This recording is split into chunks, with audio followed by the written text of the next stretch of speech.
Hi, I'm Laura. Thanks for stopping by my channel today.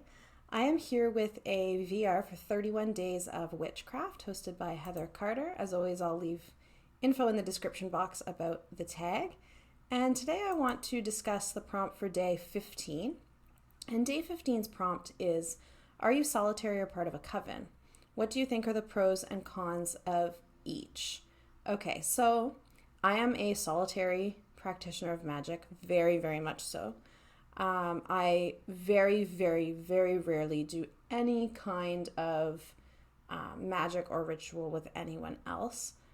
I do at times do things like celebrate the solstices and equinoxes with other people in a more secular way. I would still be doing something else on my own as well in terms of my practice, but very much a solitary practitioner. So when I'm going to think about the second part of the question here, what do you think are the pros and cons of each? I have to first say that,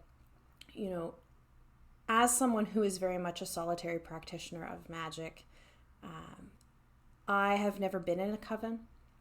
I am not part of a tradition to which coven work is central. I have no experience really with covens. So insofar as I can think about, things like pros and cons of being in a coven, it's hard to really talk about that in a way that feels like at all informed because I don't have that experience. I'm really keen to hear other folks who are parts of covens talk about their experiences and what, works for them and maybe what doesn't work for them about that way of working. But for me as a solitary practitioner, I don't know what the pros and cons are of a coven in any sense based in my own experience. And I do imagine that, were I to be, say, a member of a coven, anything that I would say would really be more about pros and cons of my own experience with my particular coven than about covens in general. So there's that. But I do want to think a little bit in terms of what I think are potential benefits and drawbacks of coven work versus solitary work, and how I kind of navigate those. Okay, so I thought I would share first a quick sentence here from a book that I'm currently reading, and that book is The Spiral Dance by Starhawk, which I know will be familiar to a lot of folks. And so this is the first sentence of kind of the main text of chapter 3.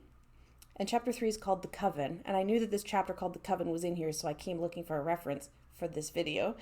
And Starhawk starts with the sentence, quote, "The Coven is a witch's support group, consciousness-raising group, psychic study center, clergy training program, college of mysteries, surrogate clan, and religious congregation all rolled into one," right? End quote. So I want to think about, because I don't have the experience of a coven, I want to think about some of the functions that a coven might play in a practitioner's life versus, what a solitary practice would do, rather than thinking about pros and cons per se, because I think there's kind of, double-edged kind of benefits and drawbacks in a lot of different areas to both solitary and coven work. So taking up some of the ideas in Starhawk's little sentence there about covens, right? There are a lot of potential functions listed in that sentence. She mentions a support group, right? So you can think of a coven as a space, like specifically in the context of magical practice or religious practice, of community, of mutual support and solidarity, of deep trust and connection with other people. She mentions consciousness-raising group. Consciousness-raising groups are explicitly political. Thinking about, for example, feminist consciousness-raising groups were very much focused on getting people together and having conversations that facilitated understanding one's own experience in the broader context of systemic and structural relations of power and oppression, right? So thinking beyond individual experience into how those individual experiences might have something to do with broader patterns, say patriarchy, right? So that's about political development. and developing a political lens on the world, and developing one's political analysis and maybe one's ethical frameworks as well, right? And it goes on and on. Training program, study center, that's about learning, right? So Coven is a space of learning together and exploring new areas together, maybe developing new skills together, right? And of course, a congregation, a practicing collectively. So there are a lot of things there. And I think when it comes to solitary versus Coven work, there are, again, these kind of double-edged benefits and drawbacks to both, at least how I think, my needs would be best met in these regards.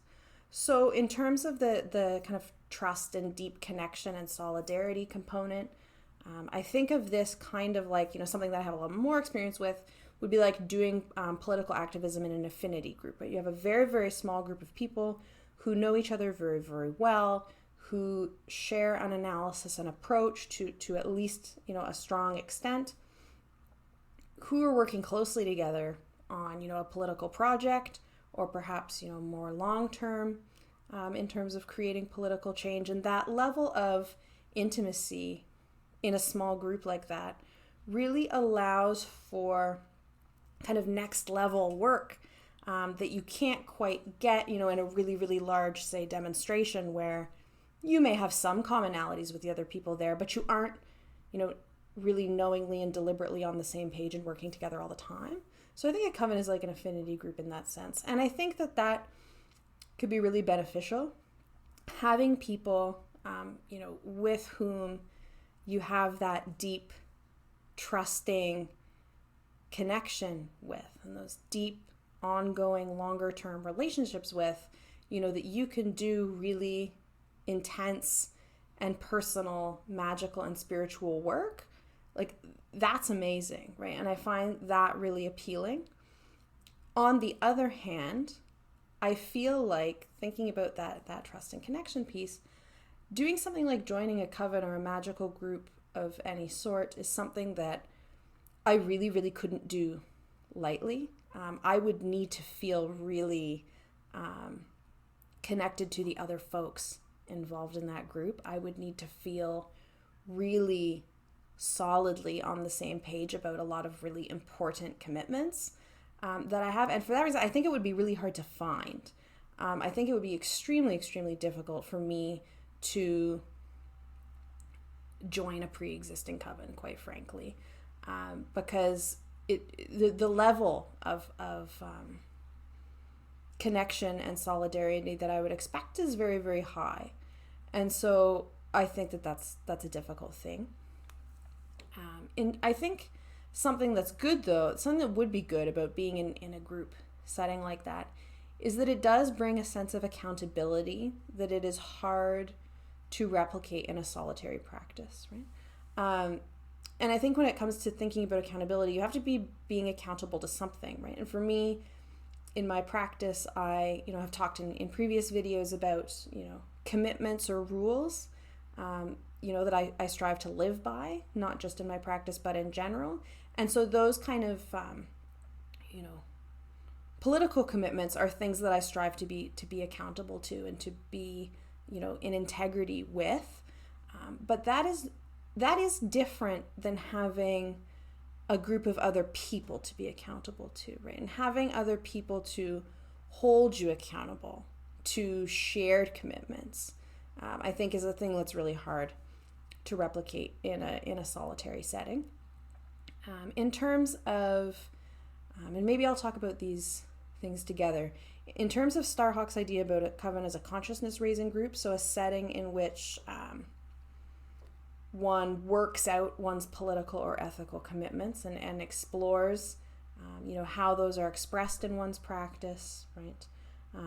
Thinking about how to work magic in ways that align with, the political lens that one has and one's vision of social justice, right? And I'm, my practice is all about magic for social justice for sure. Thinking about that piece and also thinking about the study and learning piece, exploring, learning new techniques or learning new systems of divination or learning, different areas, types of magic, if you will, and studying and reading, right? These for me are things that I really love doing with other people. I love a political discussion, for sure. And I also love studying and learning with other people because I think, well, of course, like you can learn completely in a solitary way and you can read all the books in the world and you can take independent study courses, right? And I do these things and I love doing these things. I really love learning in discussion with other people, right? I always have. And that, though, even in the realm of magic or spirituality, I think that for me, I have been, finding other ways of doing that are not a coven, right? Because I think that there are other ways to do that, right? And so one of those is in something like a reading group, right? I think I've mentioned this before, but I'm reading The Spiral Dance by Starhawk with some other folks online, of course, since we're isolated, and we don't live close together, so we would be online regardless. And chatting in a Discord server about it, and we've kind of set a pace for ourselves of how quickly to work through the book, and we have this discussion thread about it. And that's in the context of a Discord server that is attached to Kara of QWitch772's Patreon page, which I will link her Patreon below. So if you go on, then you can sign on to the Discord through that. And so we've been discussing and learning together in this space that, again, is not, it looks nothing like a coven. It's not a coven. It never will be a coven. But but it is this space in which folks with some degree of similar interest when it comes to magic / spirituality / religion / paganism / witchcraft, right? This kind of broad set of interests. And there is a lot of diversity within the group, but who have enough of those shared interests that we might be interested in, say, reading a book together.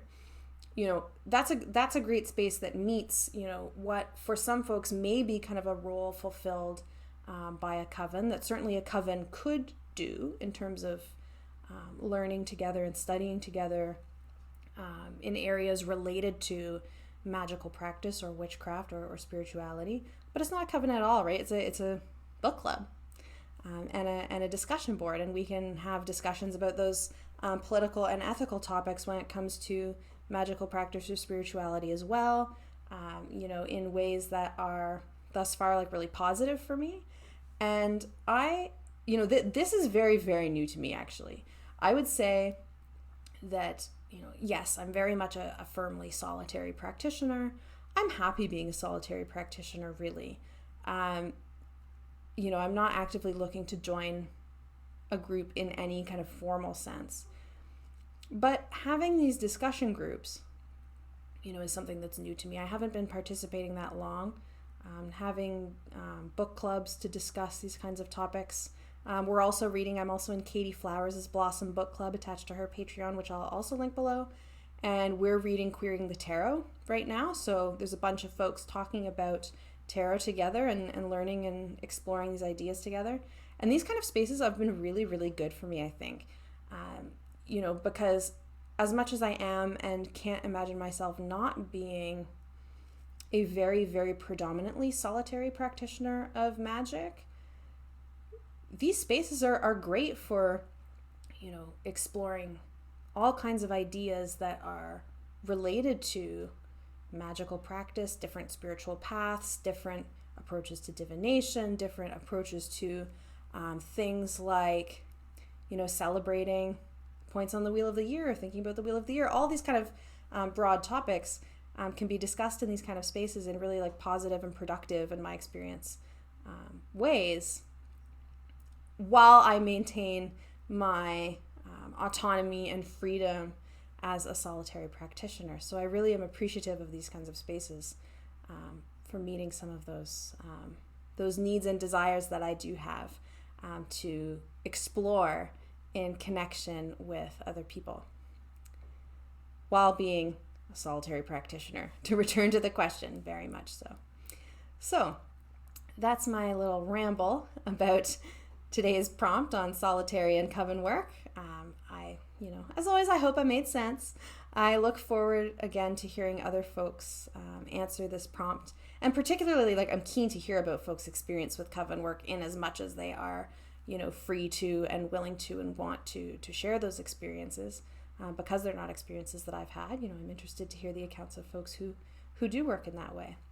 If you have particular thoughts on this topic or experiences you'd like to share, please, feel free to leave a comment below, and I would love to have those chats with you in that way as well. Thank you so much for watching, and I will see you tomorrow for another video.